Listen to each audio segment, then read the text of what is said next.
ಬೆಂಗಳೂರಲ್ಲಿ ಕೂತು ಮಾಧ್ಯಮದಲ್ಲಿ ಬಂದ್ ಇಲ್ಲ. ನಾಳೆ ಹುಬ್ಬಳ್ಳಿಯಲ್ಲಿ ನಮ್ದು ಇಲ್ಲ.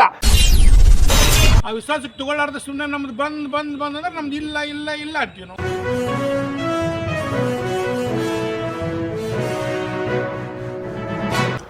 ನಾಳೆ ಏನು 22 ತಾರೀಕಿಗೆ ಏನು ಮಾನ್ಯ ವಾಟಾಳ್ ನಾಗರಾಜ್ ಸಾಹೇಬರು ಹೋರಾಟಕ್ಕೆ ಬೆಂಬಲ ವ್ಯಕ್ತಪಡಿಸಿ ಬಂದ್ ಕರೆ ಕೊಟ್ಟಿದ್ದಾರೆ.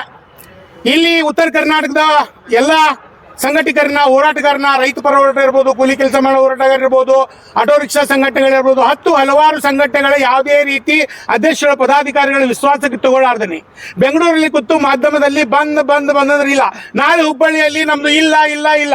ಯಾಕಂದ್ರೆ ಇಡೀ ರಾಜ್ಯದಾದಂತ ಈಗಾಗಲೇ ಕಳಸಾ-ಬಂಡೂರು ಇರ್ಬೋದು, ಮಾದಾಯಿ ಇರ್ಬೋದು, ಇವತ್ತು ಮೇಕೆದಾಟ ಇರ್ಬೋದು, ಹಲವಾರು ಬೇಡಿಕೆ ತಾವು ಇಟ್ಕೊಂಡು ಏನು ಬೆಳಗಾವದ ಗಡಿ ವಿಚಾರದಲ್ಲಿ ಇಟ್ಕೊಂಡು ತಾವು ಇಡೀ ಉತ್ತರ ಕರ್ನಾಟಕದಲ್ಲಿ ಹುಬ್ಬಳ್ಳಿ ಹೆಬ್ಬಾಗಿಲಿನಲ್ಲಿ ಹೋರಾಟಗಾರನ ವಿಶ್ವಾಸಕ್ಕೆ ತಗೊಳ್ಳಾರ್ದೆ ತಾವು ಬಂದನ್ನ ಕೊಟ್ಟಿದ್ದೀರಿ. ಇದು ಈ ಬಂದಿಗೆ ಯಾಕಂದ್ರೆ ವಿಶೇಷವಾಗಿ ನಮ್ಮ ವಾಟಾಳ್ ನಾಗರಾಜ್ ಬಹಳ ಅಪಾರವಾದ ಗೌರವ ಇದೆ. ಆ ಗೌರವವನ್ನು ಯಾವುದೇ ರೀತಿ ಹಾಳು ಮಾಡ್ಲಿಕ್ಕೆ ಸಾಧ್ಯ ಇಲ್ಲ.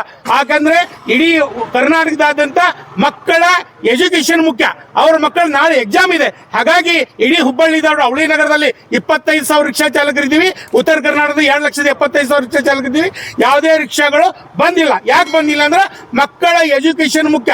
ನಾಳೆ ಅವರ ಭವಿಷ್ಯ ಇದೆ. ನಾಳೆ ಅವರ ಪತ್ರಿಕೆ ಪೇಪರ್ ಇದಾವೆ. ಅದಕ್ಕಾಗಿ ಯಾವುದೇ ರೀತಿ ನಮಗೆ ಬೆಂಬಲ ಇಲ್ಲ ಅಂತ ಮಾಧ್ಯಮಿಕ ಕಳಕಳಿ ವಿನಂತಿ ಮಾಡ್ಕೊತೀವಿ.